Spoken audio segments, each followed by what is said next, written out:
What's cracking? What's cracking, my man? Episode 4. Episode 4, back at it. Episode 4 with no name to the podcast.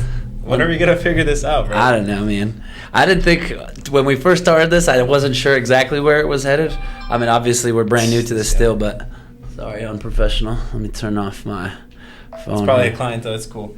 It actually as long wasn't. as it's It actually wasn't. But yeah, when we first started this bad boy, I wasn't sure exactly where it was going to head. So, yeah. I mean, now that we're 4 weeks into it, maybe we got to come up with a name at some point. I mean, we've thrown around, what, Dos Amigos? Dos Amigos. But I saw that name's actually like trademarked or something. It's gotta just be something that it's gotta be mortgage and real estate related somehow. Right. So I mean, we'll figure that out. But I think for now, welcome back to episode number 4. Welcome back.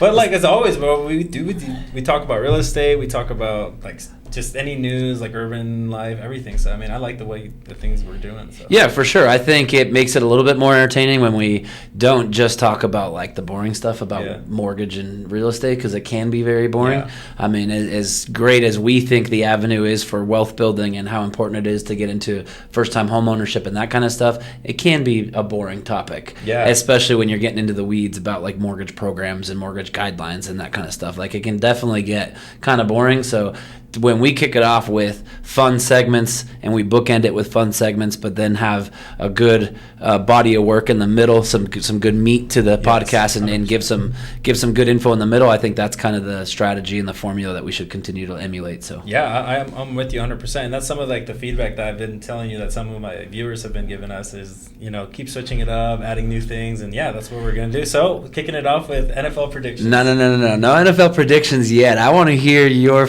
sentiment about what just happened to your boys last week, bro. Dude. How do you feel? You still recovering or what? I'm still hurt. I'm still butthurt. Pouring some salt in the wounds? Or? Yeah, you are. I wasn't expected to talk about it. You thought you were going to slide by without having to address the loss? I did, bro. I did. So I'm addressing the loss. We played exactly who we thought we were going to play. I was telling you last episode 2 that we were going to play the Eagles at some point. Yep.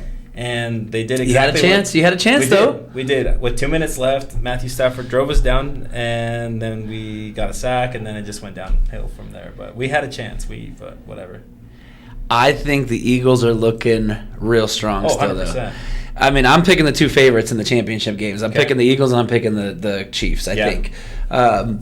It's tough for me because this is a very tough conversation because I've lost to Patrick Mahomes twice, right? As a 49ers fan, I've lost to Patrick Mahomes twice. But on the other end of things, like I love to appreciate greatness. I love watching Tiger Woods' career, Michael Jordan's career, Tom Brady's career, LeBron James' career, and you appreciate greatness. But there's been times in my life where I'm definitely a hater of some of those guys. Even Tom Brady, like I was definitely not a Tom Brady guy. I was always rooting against Tom Brady. Right. But as he started to rack up number 4, number 5, number 6, number 7, all of a sudden now I'm rooting for legacy.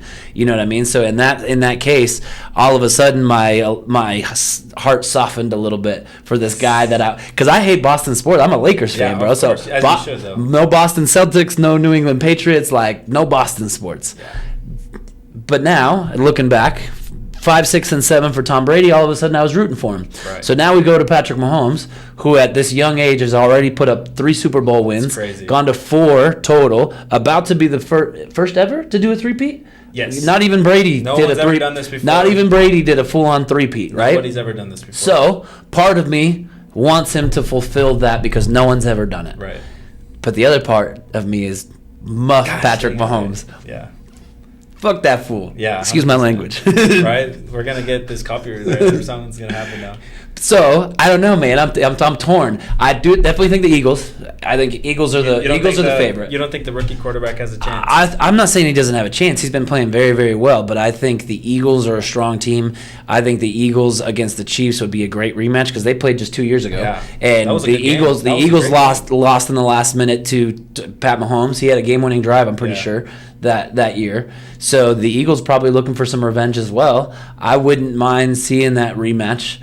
I think that's probably the rematch that sells the most, or the matchup that sells the most. And at the end of the day, NFL's about selling tickets. Yeah, and they got to sell Taylor Swift too on the TV. So yeah, Pat Mahomes going for a three-peat. Travis Kelce with the Swifties. Yes, I mean that's got to be involved. That's going to put up numbers. 100%. And who knows? Kendrick Lamar's doing the halftime. Which I'm very excited about. Him and Taylor are supposed to be like BFS. Maybe we'll see a Swiftie sighting. Bad Blood, you know that exactly. song? It's not a bad song. Exactly. I'm not a hater, so I like the song.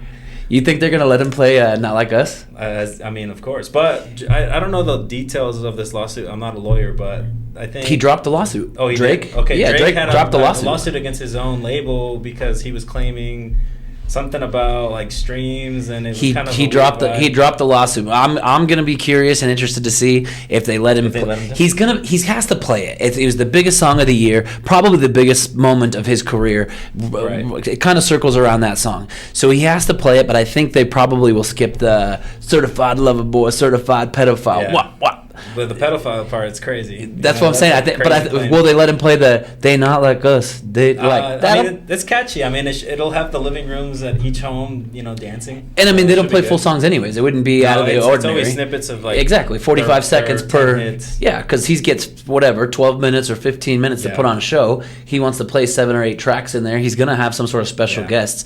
I was really hoping when they first announced that he's Wayne, like, I wanted Lil Wayne. I thought Wayne was going to be at least a special guest. Lil Wayne was salty. Well, I know, but now after all the drama, like I can't imagine that Wayne even wants to take a guest spot. You know what I mean? No. After all that, but which is stupid. Like I wish they would have solved that shit because Wayne 100% should be in that guest spot, bro. But they always do that. So, for example, 2019 Travis Scott was the one, but they could have done way different artists. They could have had like Andre 3000 and a bunch of other Atlanta artists, but they chose what was hottest at that point. So that's what they probably did. And the Kendrick and Wayne debacle creates a bigger issue too because of the Drake relationship with Wayne. Yeah, and Wayne is Drake and Wayne are the boys. They go back, yeah. You know what I mean? They're on the label together. They're coming up together. So for Wayne to even be part of the performance, I think is going to be looked at from the Drake crowd to be like, what the heck, man? You're not even supporting your guy. Yeah. You know what I mean? So at this point, I don't think there's any way that Wayne is a part of the Super Bowl halftime show.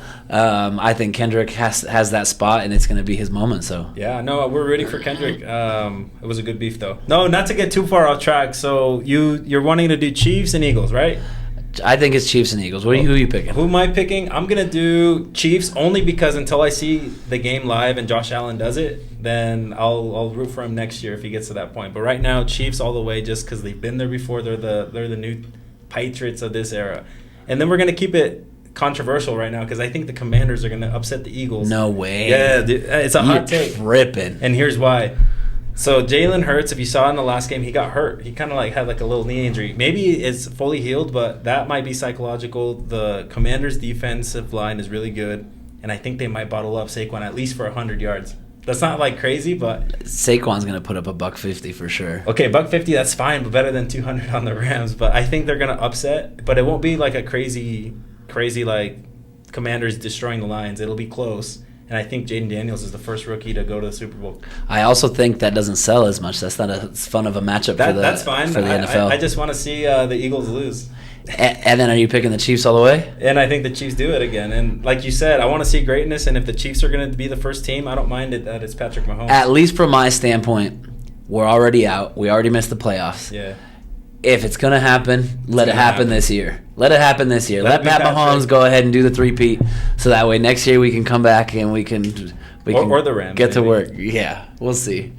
We should go to a game next year. We should go to a game together. San Fran, though. And then get to hella micheladas. San Fran, though, not L.A. No, we're going to L.A. Oh, dude, plus all the games in L.A., it's filled with you guys anyways. L.A., you guys are AFC team. We're NFC. NFC West, we're in your division, dude. Oh, yeah, duh. Yeah, duh. So we play twice a year every year. Home and away. We play home and away every year. We could do like a little coin flip, see where we go. And we actually should. That'd be a dope plan. LA would be dope, but San Fran, man. They have such a cool new stadium. Dude, not that cool. LA is where it's at. Come on, we get the tacos for sure, though. LA has better tacos. LA has it's just way better atmosphere. Like if it was like in where Candlestick was, like in Oakland, right? Somewhere around there. Candlestick was across the pond, but yeah, that's where like I would be down to go there because that's truly where. Yeah, but Santa Clara is 30 minutes or 45 minutes from wherever you want to be. Like it's not like true. It's completely off the path. I'll give you that. Yeah, no, I mean, well, speaking on that, let's just talk one more sports topic. This is getting us warmed up. Who's going to be your MVP this year? Because they just released the candidates officially. MVP of NFL. Of the Super Bowl? No, MVP of the league. Oh, the league. So here are the options. I think it's the Bills quarterback, probably. Josh Allen. Right on, man. That's cool. I think it'll be Lamar just because he had a way better season as far as passing yards, and he had 1,000 yards rushing. So, but that's just like a quick and dirty. Lamar's won one already though, hasn't he? Oh, Lamar won yeah, one. he Has Josh Allen won one? Not yet. I think that's where the voters are going to go, but we'll see. Yeah, we'll see. That's the tough part, like, because he's playing Pat Mahomes. He needs to have, like, this is a legacy moment. This is a legacy moment for him. Like, he wants to be talked about in that conversation of the top 3 or 4 quarterbacks, and he wants to be talked about as, like, one of the greatest of all time. This is the moment where you got to step up and beat someone who's on the precipice of a three-peat. Yep. He's like, he needs to be the thorn in the history books that eliminates Pat Mahomes from doing a three-peat. Yeah, I agree with you. Like, he needs to step it up. Like, and as much as I still think they're going to win, and low-key I'll probably be rooting for him just to see them do a three-peat. At the end of the day, Josh Allen has to come through, bro. So yeah, I agree. So I think my pick is Josh Allen. Yeah, no, that's fair. I think I'm going to stick with Lamar, even though he doesn't have the best playoff record. I think in the regular season, he's the new Peyton. Well, I mean, it's a regular season award. So. Yeah, so that's why I'm not tripping on it. I think that's my pick. Yeah. Shoot, let's just keep moving this forward, man. So I like segments. Patrick's not into the segments as much. I think it's fun. Segments are great. I just think that at the end of the day, this is a mortgage and real estate podcast. Right, but we do have to warm up a little bit. We do. Mm-hmm. But I want to make sure we're bringing value as far as entertainment value, of course, because that's one aspect of it. It has to be worth watching. But at the other end of the spectrum, I want to make sure we're bringing some educational value to the viewers, to ourselves, even when we're just in here brainstorming ideas and talking about business. At the end of the day, that's why we do this, so that you and I can sit down and talk shop. I mean, it's kind of the same thing as if you and I were sitting down having a cup of coffee or having a sip of whiskey, and we're just sitting here BSing about the industry and BSing about the business. But the difference is we got microphones and a camera in front of our face.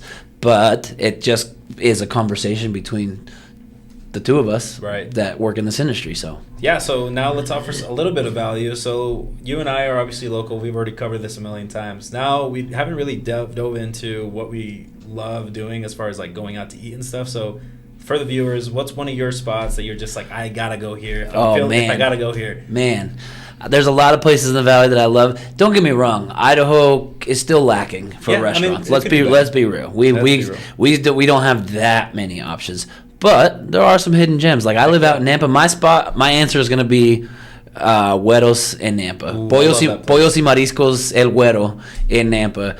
Fun environment. If you want to go, like, it's definitely not.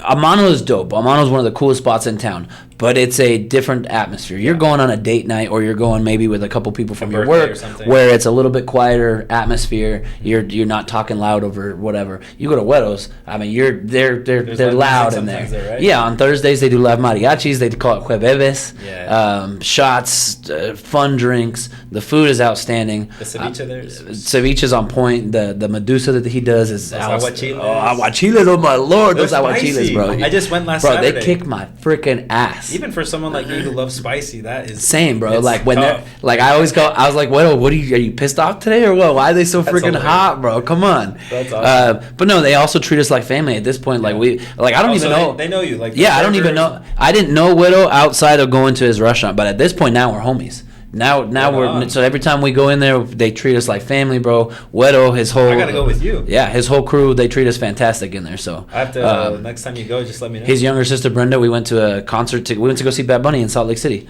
not Salt Lake, Seattle. So, Seattle, that's awesome. Yeah. So you have a great relationship there. That's great. Yeah, they're all cool, man. What's your spot? My spot, man. I'm gonna sound like the typical person, but barbacoa for me, man. Oh my lord! I mean, come on. Coa's cool though. I don't want to talk shit. Barbacoa. It's unique too. It's unique to our value. Yeah. To our valley, the barbacoa. It's not a chain. No. It's different style food. It's not your typical. It's not even Mexican food. No. It's Brazilian food, right? It's upscale. It's got elements of Mexican, a little bit of elements of outside Latin like food courses. But I mean, overall, it's got more of a Mexican upscale vibe. Yep. But what I like the most is just the quality of food. You're always gonna get a good meal, and then the happy hour is one of the best in the valley. Buy one, get one, and the drinks are really, really good. So I really like going there for the energy, the DJs, the music, everything. They have live DJs there? In the summers, they open up their rooftop. And so cool. From 3 to 5, it's buy one, get one. That's their happy hours. And you can go up there. They usually have a DJ up there in the sun. It's nice and hot. You know, you get a group together. It's a great time. How does it compare to Codajima and Codamar? Because now they have 3 places, right? Yes. The same owners of Barbacoa started Codajima. What's Codajima? Codajima. Codajima is more of, it's hard to describe. It's similar to Barbacoa, but in a smaller, condensed version. They have a lot of the similar like menu items, but not quite the same vibe. So a lot of the dishes are different, more traditional. They're trying to go for more of a traditional cocina, Mexican style type. And Cola del Mar is more seafood. More marisco based, but not as good as Mariscos Al Güero. And no, that's no knock to them. They have great food, but Mariscos Al Güero, pues, they have the real recipe. I don't even always order mariscos, which is kind of blasphemous because his mariscos are so freaking awesome. Yeah. But I order the rotisserie. The rotisserie trick in there is fantastic. The birria tacos there are fantastic. Yeah, the chicken birria tacos. Ooh, my lord. Yeah, if you want to get birria anywhere in the valley that's not pork, check out those ones because they have most people make their birria with pork around here. Yeah. If you want something that's not pork and you want to try the chicken birria tacos at El Güero's, on point. I will. I actually will vouch because we had those this last Saturday. They were pretty good. But to go back to the conversation of which one's my favorite of the three, Barbacoa is my favorite just because of the. I would rate it out of the three number one just for the vibe, the menu, and just what they offer in the summertime. I'm gonna be honest. I've never been to any of the three. Well, we gotta go. I've never been to any of them. Let's make it I think happen. I walked into Barbacoa one time. I don't. It must have been into like make you a also reservation. don't travel past Nampa. You don't even pass Travel Meridian. So like, if you don't pass Meridian, you won't ever. That's not true, man. I grew up in Homedale, so I know the entire valley. What's funny is the folks that grow up in the valley, bro. Anybody who's from Boise or Meridian, they don't leave Boise or Meridian. Yeah. All of a sudden, Nampa is so far. But it's the folks who live like Homedale, Wilder, Marson, Parma. They know the whole valley, bro. I grew up knowing the entire valley from the back end to the front end. And the folks who live in Boise or Meridian, they never leave Boise or Meridian. That's the only thing they know. That's fair enough. They might go to Calo because they've heard of this great place called Amano, and they go once a year out to Calo, or maybe go see the lights in Calo once a year. But that's the only time they ever leave Boise or Meridian. You know, I think that's funny you say that because I have friends from college that have stayed here, but they never leave past Boise. Maybe sometimes to Meridian or sometimes to Nampa because they think it's too far. But that's just blasphemous for me because I'm also traveling. Now that I'm an agent, I travel all over just because it's my job now. But for those people, they don't leave Boise, which is funny. There's also just a lot to do. It depends on what you want to do, too, though. But there's things to do in Nampa that, it opens your eyes. Like the Six Stag, that speakeasy bar, or Mesa Tacos and Tequila. Like, they're getting more spots, and so I'm surprised that people don't take the time to go explore it, even if it's just 30 minutes away. But not even just like restaurants and bars. Like if you want to get out and do stuff like the Owyhees, for example, all the way at Marsing and Homedale area, there's great riding spots, great shooting spots, a lot of cool recreation out there. Jump Creek Canyon is really cool. That's what I was just Yeah, gonna say. I love Jump Creek. Yeah, Jump Creek Canyon's awesome. So stuff like that people don't even know is out there because they refuse to get out of the valley. There's a Pickle Butte. Pickle Butte's really cool if you ever like. Yeah, if you like to ride, Pickle Butte's a really cool spot. Out there. Yeah. Do you guys have a razor? Yeah, man. We have what the hell, dude? Let's take it out. I'm going to take it out more this upcoming summer, and then I'm going to take you to Barbacoa's happy hour. That way you can experience that and get that. Well, Cola del Mar is right here in the parking lot, so maybe we'll have to start with Cola del Mar first. Okay, fair enough. But if I had a preference, Barbacoa. But we'll start with you off with Cola del Mar. Yeah. Because it's just walking down the street. Yes, sir. Yes, sir. So, I mean, all right, man. Now that we talked a little bit about that, let's talk about what we've been up to. So, how was your week? What have you been up to? Oh, man, it was kind of a busy week. I'm trying to fill my schedule again with one-on-ones. I'm doing a lot more. Like with agents? Yeah, with agents, exactly. With referral partners, making sure. I mean, because we can make as many outbound phone calls as we want, but really where you start to build and strengthen your relationships with your realtor partners is having the one-on-ones. Right. Actually getting out, having a cup of coffee, having a beer, having lunch, whatever it is, where you can sit down and actually get to know that person. Sit down for an hour and talk about their family, their lives, their dreams, that kind of stuff. Right. Because you can only do so much in a 5-minute phone call, and agents are getting phone calls from lenders all the time. You know what I mean? And they're being asked out on these coffee dates all the time too. So I get that standpoint. But the people that I've been meeting with are my referral partners, the people that I'm already working with. And so I always try to take an opportunity to meet with them. Right now I'm doing 3 one-on-ones a week if I can. And then other than that, I'm just filling my schedule. So this month has been pretty good. I mean, I told you last time that this is probably my biggest month so far. Nice. Gonna close 5 transactions for $1.5 million, which isn't a ton. I mean, but that's awesome. Yeah, exactly. I mean, I have heavy hitters in the office that do $4 million a month on like clockwork. So to me, doing $1.5 million compared to their $4 million, that's something for you to strive for. Exactly. But $1.5 million at 5 transactions, like it's kept me pretty busy this month. I've got knuckles to that. Yeah, I've got 2 more transactions got to close on the 31st. But other than that, man, it's been a pretty smooth month. I've been pretty excited with the workload. My loan partner Caroline's fantastic, and she's been helping me keep keep everything in line. So it's always good to have a good team around you to get to the finish line. February shaping up pretty nice. Got a couple contracts already for February. Bryson's killing February. Bryson's got like 6 or 8 contracts already for February. So February should be a pretty nice month for us all the way around. I think it's getting busier, bro. Like, I'm working with one of my buddies that you know. I won't say his name on the air, but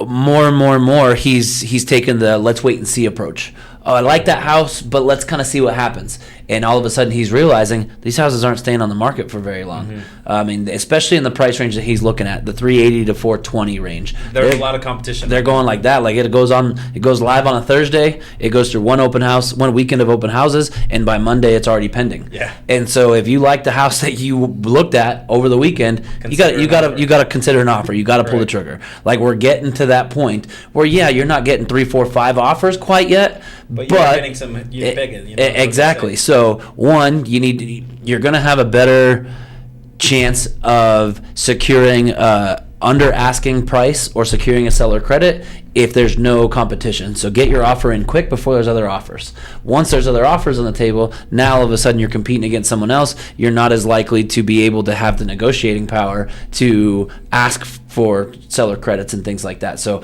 I've been pushing him, which it's tough because I want to take a standpoint from an advisor. I don't want to. You're obviously not the agent as well, too. And I don't want to push anybody into a situation they don't want to be in. 100%. But I need him to understand that, look, if you like one of these houses, urgency, right? you're gonna have to put an offer. You're gonna have to not wait and see what happens, because you're just gonna go through this rotation over and over and over, and you're never gonna get the house that you want. So if you find a house that you want, you gotta be ready to make that offer. Which leads me to the point of, also, if you're not working with a lender yet, work with a freaking lender, because you're going to go out there, you're going to go through an open house, and you're going to say, man, I really like that house, but all of a sudden you still have to get pre-qualified and pre-approved. Which is a whole other separate can of worms. Exactly. Now all of a sudden you like that house, you're a week away from being able to put an offer in because you haven't done anything. You haven't applied or gathered your docs or talked to a lender and see what you can afford. So really, before you even start your home search, get pre-approved with a lender. Yeah. That way you know what you're shopping. That way you're shopping within your budget. And when you find a house that you like, you pull the trigger. Yeah. No. And one of the things you said was seller credits. That right now is being negotiated quite often. And look, it can take you from bringing $8,000 to $10,000 to the table at closing, from not having to bring that much. You only have to bring 1,000 or 3 or 4 or 5. But oh my gosh, seller credits are key right now. Yeah, they've really changed the landscape over the last 12 months in particular about how we can structure loans, because there's always 2 things that you need to consider when you're buying a house. As far as funds that are needed. It's the down payment, the minimum down payment, plus closing costs. People forget about those closing costs a lot of times. Until the closing statement. Oh my gosh. Exactly. Okay. So yeah, an FHA loan you need 3.5%, a conventional loan you typically need 3%, but people forget that you need another 2 or 3% in closing costs. Yeah. So all of a sudden you need 10 or 12,000 for a down payment. You need another 10 or 12 for closing costs. Luckily right now, because we're in pretty much a buyer's market, buyers are able to negotiate because the sellers are willing to pay closing costs. So from your standpoint as an agent, you're out there negotiating seller credits over and over and over to help cover those closing costs. And what we can do with those closing costs on our end is cover the closing costs, but not only that, also help with buying down the rate and get people into maybe a 5 handle instead of a 6 handle, because right now rates are still in that 6 and 7% range, but with these seller credits, we're able to buy down it to 5.75, 5.5. Probably haven't done 5.25 in a little while. During like the December, no? October, November area. We were still, maybe even December, we were still maybe able to hit that.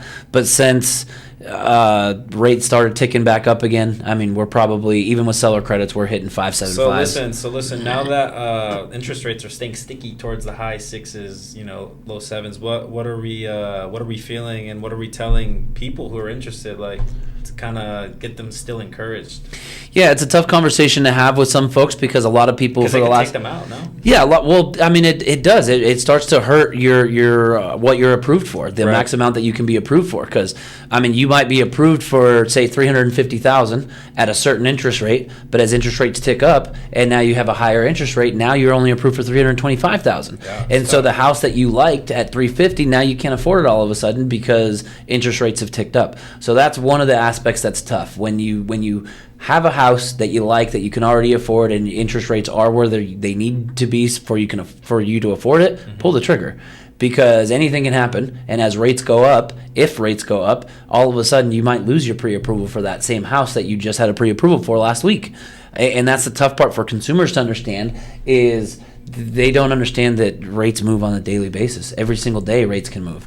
So what I'm trying to teach and preach for my guys, my clients, and my agents is that, yeah, rates will probably stay between 6 and 7 this year. I don't think there's a lot of things on the horizon where we're going to all of a sudden see rates come into the 5s. Yeah, and that's kind of a realistic view of it. I mean, it's kind of the way it's heading. And the main thing that we want to preach to people is create a plan, get going on what you need to get going, such as getting educated, getting with the right resources. Because, right, like you said, if you're guided properly, you can make quicker decisions, or you can make better decisions and better choices. So yeah, I'm 100%. Absolutely. Do not time the market. That's what I mean. The market is do not time the market. I mean, it's like trying to bet on Tesla right at the lowest possible point.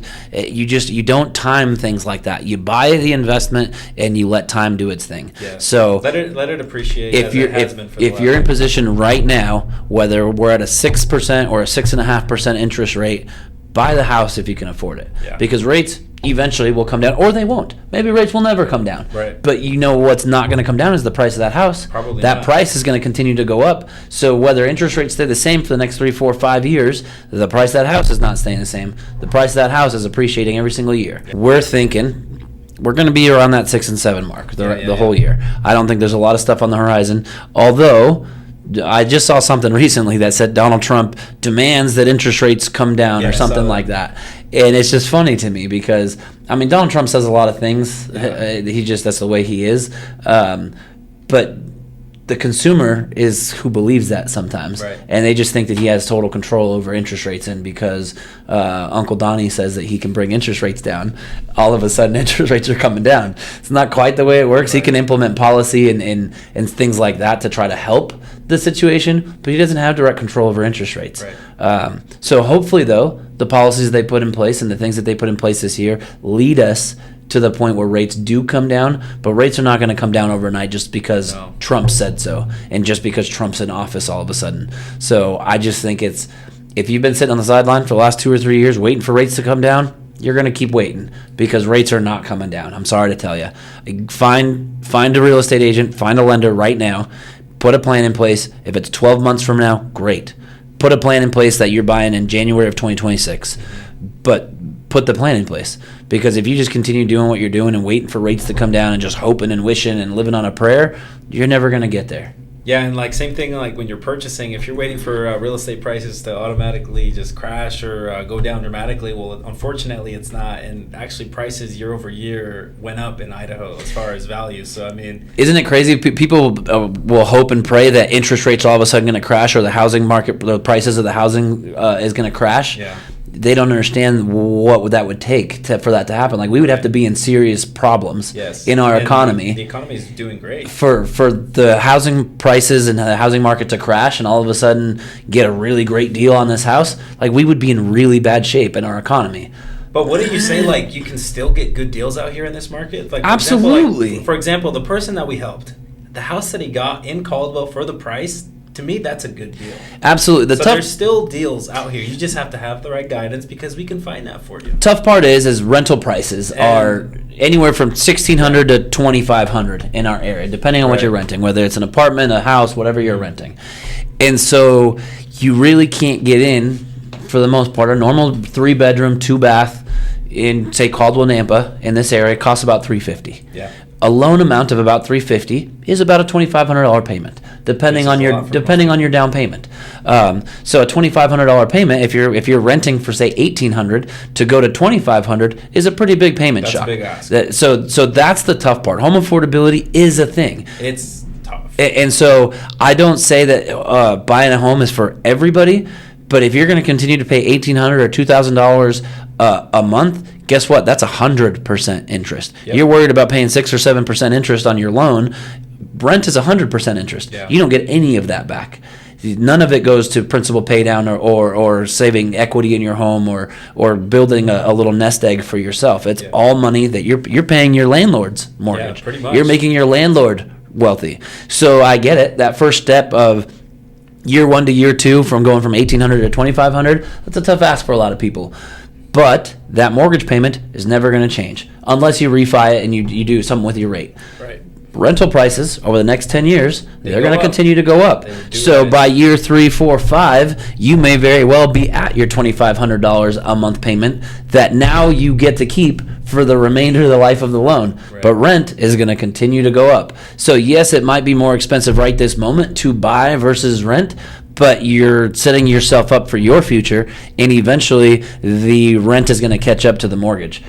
Yeah, and you know, that's a great way to just finish that right there. I know you had some cool news that you wanted to share, so I wanted to share with you and with the audience the fact that the CFPB just changed the way they're going to count medical bills right now. Currently, so explain that to me. That doesn't really know that much. Yeah, so right now, currently, we don't have to count medical bills against your DTI. Okay. So if we pull credit and there's medical collections and things like that, we don't have to count them whatsoever against your DTI. So that already existed. Right. We already did not have to count it towards your DTI. Okay. What they did do though was your medical collections your medical bills and collections still counted on your credit report overall. So they were dragging down your credit score. People who get surgery. Exactly. People who fall into a crazy health scenario, Which and can happen to anyone. Yeah, exactly. It can happen to anyone, and all of a sudden you have to go in and get some medical work done, and you have $20,000, $30,000, $40,000 worth of medical debt. I can't imagine. And it happens like that. I mean, one little thing happens, in an instant. and all of a sudden now it's dragging you down. Now all of a sudden, because it's on your credit report, you haven't been paying it. You can't get approved for a house. Right. So what the CFPB has done recently is that they implemented that they will no longer be counting medical bills on your credit report at all. That's actually really good news. Really good news. So all of a sudden, people who have had all these issues with it's probably going to take some time for people who have had medical bills hurt their credit for that credit to rebound. But it's big news for a lot of people. Now it's not going to be counted on the credit reports at all, and it will no longer negatively affect your credit. That's crazy, and there's no like little stipulations or anything like that. You have to have a certain amount, or is there any details about that yet? No, I mean it's supposed to be implemented here soon. I don't remember the dates on it, but it's just going into effect. And the CFPB is, I can't remember what it even stands for, but they're good. We could put that information in. They're the ones. I mean, we could even put a link to the article that I was reading. Yeah, no, let's do that. So I'll send you a link. Put the article in the description that way. If anyone wants to read further into it, they can. But that's great news, man. Yeah, I think I read something on there that it's going to create like another $100,000 or 100,000 people eligible for home loans. Yeah. So I mean, it's a real thing that's going to help people get not even just home loans. It's going to help people overall because credit scores affect everything. Now they can get that loan for that car, Exactly. Now they can get that even getting an apartment, you have to run credit scores. Yeah, it affects everything. And so people who have these really bad medical collections and all of a sudden it's hitting their credit score and they're at a 500 or a 550, you can't even get a rental sometimes because of where your credit score is. So this is really game changing for a lot of people. So that's awesome news. I'm glad you share that, man. Yep. So, I mean, that was a great way to kind of keep it going, but do you have anything else that you want to talk about today? No, I want you to tell me a little bit more about your listing that you've been working on. Where are you at in the process? Where am I at? We're actually getting ready. My seller is still kind of getting in the process. Sometimes it just depends, right? How far they are into it. And for mine, we're still getting it ready. I know I said last week that I was hoping for this upcoming week. I still am hopeful. But if not, we do have the option to kind of push it back just a little bit. And what do you mean by getting ready? Are you cleaning the house? Are you working on repairs? Are you what goes into getting a house ready? So yeah, I mean, depending on the house, every house is different. But for this specific one, we're cleaning it, like deep cleaning it to the best we can, adding trim in places, doing some repairs around the house. Is it still occupied? Does your seller still live in it? That's correct, yeah. So seller occupied, so it makes it a little harder because, they're there, the family's there, so I don't want to, intrude, always to give them the space. But no, we're getting it ready by cleaning it, getting it ready that when someone steps out their car and they look at this beautiful corner lot, they're going to be like, okay, I can see something. And who's doing that work? So, is it the seller themselves? Do they have to hire out contractors? So each seller's different. Some sellers, they're not able to do some of these things. But in this case, we have a guy who's done that type of work all his life. And so he's taking on the responsibility and obviously with my help to get that done. But that all depends. But in this case, he's taking on that workload, which is cool of him. And who pays for it? Well, it depends. So let's say that I have a seller who, doesn't know how to do these repairs or anything. So that's where him and I, or her and I, can negotiate. Okay, we can negotiate where I'll cover these costs, but I'll, increase my commission a little bit, or I'll take these costs, take it from me as a credit to help you, or another option is we can split the cost of these things. So it kind of just depends. Talk to your agent, because the whole relationship of a seller and an agent, or a buyer and an agent, is an open conversation where you're just getting on the same page about every single thing. Yeah. So yeah, like that, to answer your question. But there's also a conversation to be had about what things need to be fixed and what things don't, right? Because a seller, you might think, oh man, I got to fix all of this stuff or else no one's going to buy my house. That could be wrong, right? That could be wrong. So in this case, there's certain things he just won't. And so those are things that, as you have a consultation with somebody, you learn everything. You learn everything that they don't want to do, what they do want to do, and then you kind of strategize from there. You put a plan in place. That way, when the question comes up, you have an answer. So yeah, to answer that. But you'll be able to go through the house too and give your opinion as a professional to say what things should be fixed and what things don't really matter. Exactly. And so you nailed it on the head. So the initial conversations, let me come over, let me present to you my listing presentation. I have a CMA prepared. And then you kind of do a walk through the house. You kind of take mental notes, type things down. And, towards the end of the conversation, look, these are things I noticed. These are kind of like the rankings. I call it a ranking system. Urgent. You don't have to, but it'd be nice if you did. And then, bottom of the totem pole, things that they're going to do over time. And so, yeah, 100%. Give me a couple of examples. Give me one or two examples of something that's urgent, and give me one or two examples of something that you would see that you're like, I think we can get away with not fixing that. All right. So number one is, let's say it's a house that the exterior is out of siding. Mm-hmm. So for those that you don't know, I've had this. Siding is the exterior part that covers a home. And it's kind of would you say wood? Yeah, it is wood. I mean, it's particle, like it's. Yeah. So let's say you're walking around the exterior and a piece of siding is just sticking out super far and it just looks super ugly. So those are things that I would recommend to be fixed, because let's say an appraiser comes and they take a look at that, they're gonna flag that, mm-hmm. and they're gonna be like, look, that has to be fixed. So let's just get the headache out of the way and fix it if we can. If we have the right resources, the professional, the money to be able to afford that, or the person who knows how to, and get it done before it comes up in a home inspection or an appraisal. Yeah, it comes. And so not to cut you off, but one thing that I don't really care about would be, let's say that the door at the moment, has some doggy scratch marks. Mm-hmm. It just needs to be touched up, or like a piece of, let's say like a frame, tiene un hoyito, it has a little hole. And it needs a little bit of caulking or anything like that. Something like that, that's really not that... It's minor. They can do that later. Yeah.